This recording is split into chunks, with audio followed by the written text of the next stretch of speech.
Bom dia, a paz do Senhor, querido irmão. Estamos aqui para conversar nesse devocional sobre algo que é tão desejável por todos nós. A palavra de hoje que eu quero trazer ao seu coração, por inspiração do Espírito Santo de Deus, é sobre vitória. Sabe, todos nós desejamos ser vitoriosos em alguma área da nossa vida, se não em todas as áreas da nossa vida. Os atletas, eles se preparam tremendamente para chegar nesse lugar. Eles correm, treinam, se cansam, sentem dores. Eles têm um processo de preparação, de dieta, de alimentação, para chegar no lugar da vitória. Muitos de nós empreendemos um esforço grandioso para vencermos batalhas, às vezes muito complexas para outras pessoas. Batalhas impossíveis para outros se tornam batalhas difíceis para nós. Batalhas impossíveis para nós se tornam batalhas difíceis para outros. Cada um na sua área, cada um no seu momento, cada um no seu espaço, tem buscado vencer muitas situações na vida. Situações de pecado, situações de dependência química, situações de defraudação emocional, enfim, todos nós temos combates para buscar atingir o pódio da vitória, e você sabe que aquilo que você vence, você se torna governo sobre a situação. O apóstolo Paulo chega a dizer na carta aos Romanos que nós nos tornamos servos de tudo aquilo que nos vence. Se somos vencidos pelo pecado, nos tornamos servos do pecado. Se vencemos o pecado, nos tornamos governo e autoridade sobre essa situação. Então, vamos lá. Do que depende a sua vitória e a minha vitória? O apóstolo João escreve na sua primeira carta, no capítulo 5, que todo aquele que é nascido de Deus vence o mundo. E essa é a vitória que vence o mundo, a nossa fé. Sabe, querido, num primeiro momento eu posso dizer para você que vitória é, antes de mais nada, um estado de plenitude que se alcança pela fé. Eu me lembro de um cântico que o pastor Ademar fala que pela fé no Filho de Deus eu sou vencedor. O grande detalhe é qual é o objeto da nossa fé que nos posiciona nesse lugar de vitória. Eu quero dizer que não é fé em você mesmo. Antes de mais nada, antes de acreditar nos potenciais que Deus colocou em você, você precisa ter fé no Deus que te provisionou com esses potenciais. Antes de você acreditar nas suas capacidades, você precisa ter fé completa no Deus que te capacitou. Antes de você acreditar naquilo que você pode, você precisa ter fé completa naquilo que Deus pode. Essa é a primeira característica e decisiva característica para aquele que quer chegar no lugar da vitória. Uma outra coisa que faz parte dessa nossa vitória, que faz parte dessa caminhada até o pódio da vitória plena, é estratégia. Ninguém consegue ser plenamente vencedor se não empreender estratégia e inteligência espiritual para as batalhas que estão diante de nós.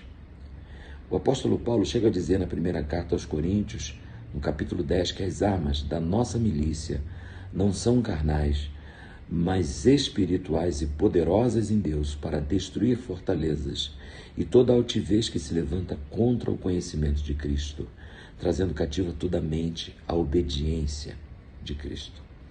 Então vamos lá.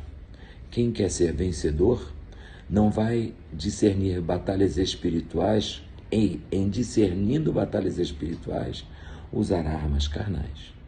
As batalhas da nossa vida, querido, por mais naturais que pareçam, existe um componente espiritual nessa batalha, que precisa ser enfrentado com armas espirituais. Quais são as armas espirituais que eu e você dispomos à luz das Escrituras? O apóstolo Paulo também escreve na primeira carta aos Tessalonicenses, capítulo 5, ele diz: orai sem cessar. Sabe, filho, querido irmão, querida irmã, um dos grandes desafios da nossa vida de vitória é manter uma vida de intercessão, de oração contínua. Se nós olharmos o ministério de Jesus, vemos ele com frequência, nós o vemos com frequência, buscando um lugar à parte, buscando um lugar solitário para lhe desenvolver a sua vida de intercessão. E lá na frente, ele diz: tenham bom ânimo, eu venci o mundo. Então, querida, a primeira arma espiritual que nós temos para chegar nesse lugar de vitória é a oração. Uma grande arma. A segunda arma espiritual, a segunda arma que faz de mim e de você capazes de entrar com estratégias espirituais no campo de batalha e vencer, é a adoração. Sabe, irmãos, a adoração é algo que nasce no coração de Deus, passa por nós e nos leva para Deus. A adoração vai para além do elogio. A adoração é reconhecimento. A adoração é dependência. A adoração nos faz caminhar numa vereda de nos prostrarmos diante de Deus. Paulo e Silas, em Atos 16, eles estão na carceragem da cidade de Filipos, e ali eles levantam um altar de adoração. E o que acontece? Cadeias são abertas, grilhões são quebrados, salvação é liberada, e a partir da adoração, a igreja do maior ministério do apóstolo Paulo começa, a partir da salvação de uma jovem endemoniada, de um carcereiro e de uma empresária. Então nós aqui já temos duas armas espirituais poderosíssimas em Deus. E a terceira arma, leitura da palavra. Quando nós lemos Efésios capítulo 6, a partir do verso 10, nós ali temos uma revelação poderosa sobre a armadura de Deus. Se a gente fala de vitória, a gente está falando de guerra, de combate. Se a gente fala de guerra e combate, a gente fala de gente que precisa estar preparada e devidamente vestida para o combate. E nesse propósito, o apóstolo Paulo fala sobre a espada do Espírito, que é a palavra. E ele ainda diz lá na carta a Timóteo: procura apresentar-te a Deus, aprovado como obreiro que não tem do que se envergonhar e que maneja bem a espada, a palavra da verdade. Então eu e você precisamos ter uma relação profunda com a palavra de Deus. Muito mais do que leitura ou memorização, ela precisa se tornar a base da nossa fé. Na carta aos Romanos está escrito que a fé vem pelo ouvir, e o ouvir a palavra de Deus. Então, se a gente está falando de vitória, a gente está falando de fé, a gente está falando de armas espirituais e de estratégia. Eu acho interessante quando o rei Davi vai conquistar a cidade de Jerusalém, que na época chamava-se Jebus, ele está completamente preparado, posicionado, mas aí Deus lhe dá uma palavra. Davi espera e olhe para a copa das árvores. Quando elas começarem a balançar, entra e toma a cidade, porque sou eu me movendo sobre a copa das árvores.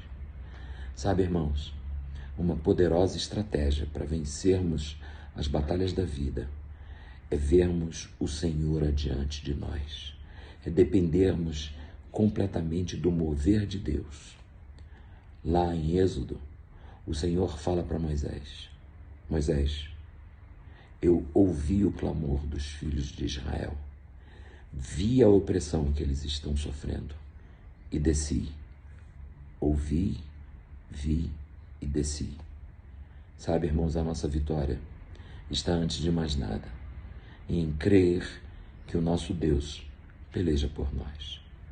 Quero orar com você. Pai, louvamos o Teu nome por esta manhã. Louvamos o Teu nome, Senhor, porque à luz da Tua palavra aprendemos que a nossa vitória não é resultado de ações humanas, mas é resultado da ação que vem do Senhor, da ação deliberada no Teu trono, na cruz do Teu Filho Jesus, que destruiu completamente as obras do diabo e nos posicionou com Ele, assentados em lugares celestiais acima de principados e potestades. Ó Deus, obrigado. Obrigado porque a nossa vitória está consignada à cruz de Cristo. A fé, a nossa vitória está alicerçada na palavra. A nossa vitória está alicerçada na oração. A nossa vitória está alicerçada na adoração. E por isso, Senhor, nós te agradecemos, porque o Senhor é quem nos conduz em vitória por Cristo Jesus. É o Senhor quem nos conduz em triunfo por Cristo Jesus. Que o meu irmão e que a minha irmã que estiverem acessando esse devocional possam estar se posicionando em vitória a partir da ação do Senhor, a partir daquilo que tu já fizestes. Abençoa-nos, guarda-nos e enche o nosso coração da tua palavra. É a minha oração em nome de Jesus. Amém. Deus te abençoe, querido irmão.